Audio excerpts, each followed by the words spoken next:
in the Middle East, where there have been fresh strikes and counter-strikes overnight between Israel and Iran.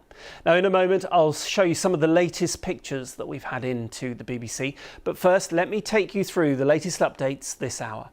Iran fired 2 waves of missiles overnight towards Israel. At least 8 people have been killed. More than 200 others have been injured. Meanwhile, Israel launched attacks on the Iranian capital, Tehran. It says it struck targets linked to Iran's nuclear program, and it hit the Shahran oil depot in the north of the country.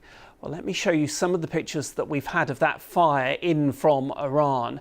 And you can see that it is raging at that Shahran oil depot. Now, Iran's oil ministry says Israeli strikes targeted the depot and a fuel tank in Tehran, adding that the situation is under control. Now, the oil ministry also said that 2 major gas fields in a southern province were also attacked. The Israel Defense Forces said it carried out air attacks on Tehran, targeting buildings linked to Iran's nuclear program, including the defense ministry. The strike on the oil depot appears to be the first attack on Iran's energy infrastructure. Iran, meanwhile, carried out another round of strikes on Israel, with the country's state TV saying it had launched a wide drone attack, while loud explosions were heard across Israel. These pictures are of the missiles and the defense systems in operation over Tel Aviv. Millions of people will have headed to their shelters after getting alerts. Now, officials said that the IAF was operating to intercept and strike when necessary to eliminate the threat, but added that the defense is not hermetic. Now, we are getting reports of all the casualties that are coming in. Now, Israel's emergency service, MDA, released these pictures of attending the scene of one of the strikes in a neighborhood in the northern city of Tamra. Now, Israeli media is reporting that at least 4 people were killed there. You can see the images showing that rescue operation and the damage to the buildings from that Iranian missile strike. Meanwhile, 4 people were killed in Bat Yam, that is a city in the Tel Aviv metropolitan area. Now, these pictures show the aftermath of the Iranian strike there. A building really appears to have taken a direct hit by a missile. First responders, of course, scrambled to the scene, looking through the debris to rescue the wounded. Now, we know that 4 people died, as I said. They were a woman in her 60s, a woman in her 80s, a boy around 10 years old, and also a young girl. Now, emergency services say 99 others were injured in this area. 4 of them are in a serious condition. You can see people trying to bring their pets out of that debris as well.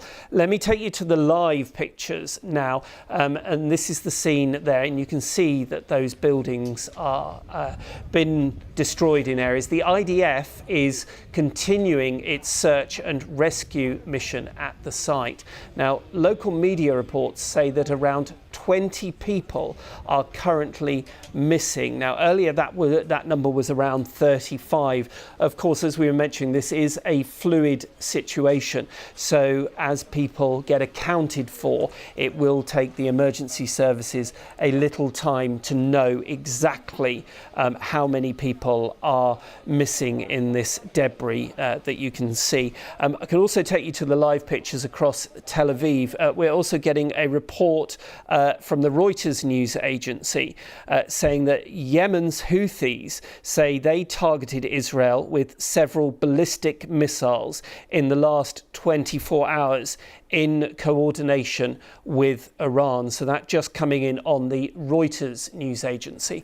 Meanwhile, the UK Prime Minister Sir Keir Starmer says more British military jets are being sent to the region, including Typhoons and air-to-air refuelers. The Prime Minister told reporters he's neither ruling in nor out the prospect of British jets helping Israel to respond to Iran's strikes, as happened in April and October last year. Iran has told Britain, France and America that it'll target their ships and bases in the region if they support Israel.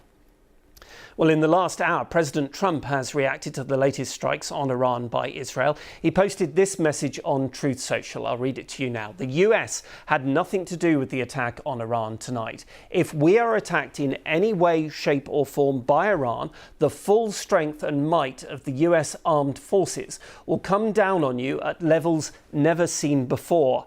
However, we can easily get a deal done between Iran and Israel and end this bloody conflict. So that the latest post from President Trump. Let's go live to our Middle East correspondent Hugo Bashega, who is in Jerusalem for us. And Hugo, just bring us up to date on the injuries and casualties from those overnight strikes.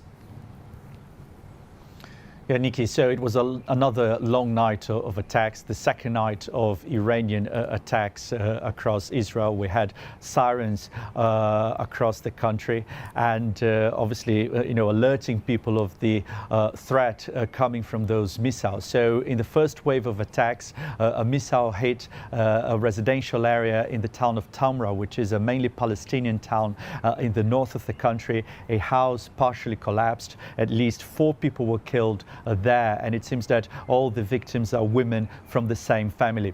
Then hours later, there was a second wave of attacks. We heard loud explosions here in Jerusalem as the air defense systems tried to intercept those missiles. And a missile hit a residential building in the city of Bat Yam, in the central part of Israel. There's a lot of destruction there, a lot of damage. And this morning, emergency services are still searching for those people who are still missing. The authorities are saying that more than 30 people are still missing there after this attack. And again, a lot of destruction there as this residential area was hit by a missile.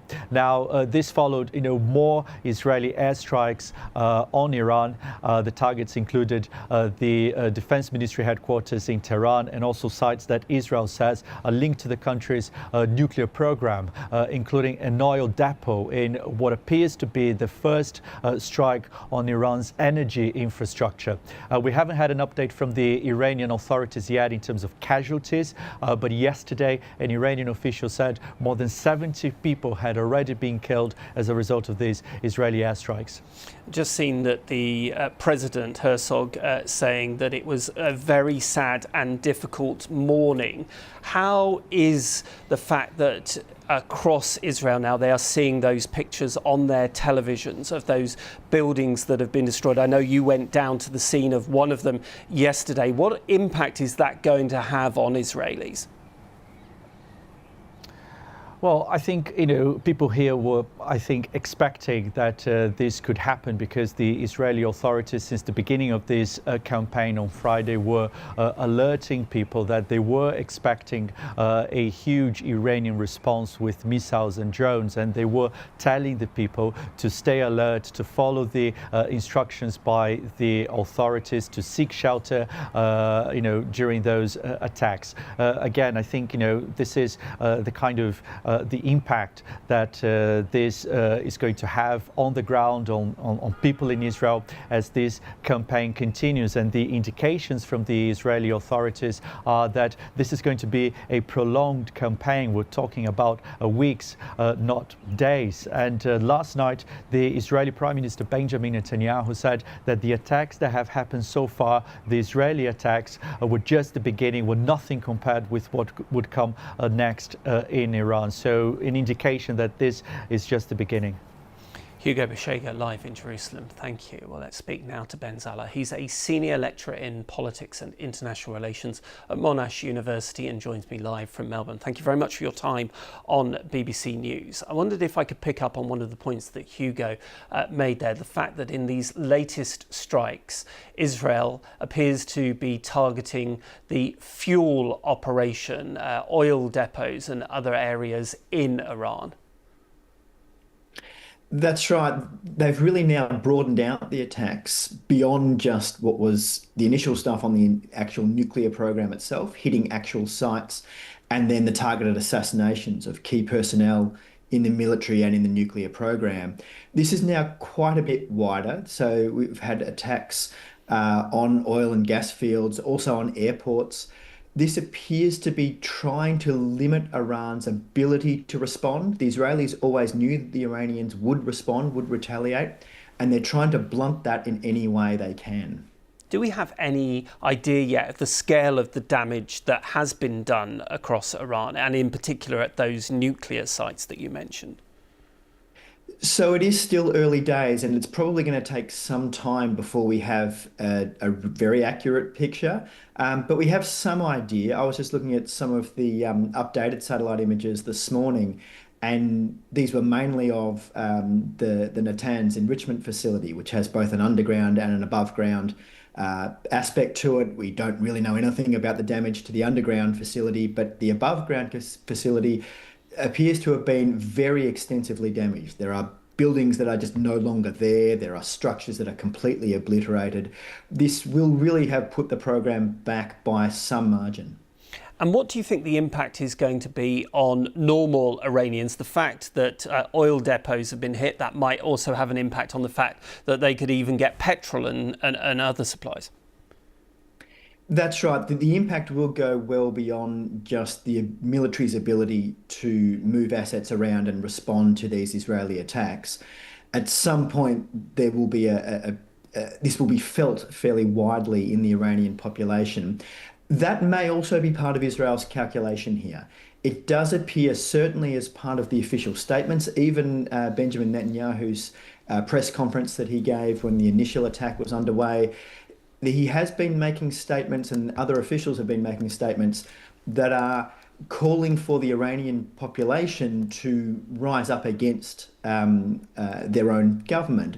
And so this may well be part of the Israeli calculation. They're trying to make life harder for the Iranian population in the short term and make people reflect on whether their government is actually able to secure their interests and in their best interests to remain in place. And we've had this post from Donald Trump saying the US had nothing to do with the attacks on Iran tonight. If we're attacked in any way, shape or form, the full strength and might of the US armed forces will come down on you. Also saying a deal can be done. Where do you think this goes next? Extremely difficult to say, of course. I know that's the disappointing answer, but everyone really is watching with bated breath. I think where it probably goes, at least in the short term over the next few days, is further attacks from the Israelis. Clearly, they're doing this in stages. There were a number of nuclear sites, particularly that at Fordo and Isfahan, that weren't hit in the initial wave of attacks and have been since. So I expect more attacks from Israel. There will certainly be more retaliatory attacks from Iran. The key question will be whether any of those attacks go a little further and hit non-Israeli targets, so hit American or perhaps even British interests in the region. And that will depend on the degree to which Iran perceives US and other Western states as actually facilitating these attacks on the part of Israel. If those Western sites are attacked, then I think we should expect a much wider escalation of the conflict, unfortunately. Ben Salah, thank you very much for your time. Appreciate it.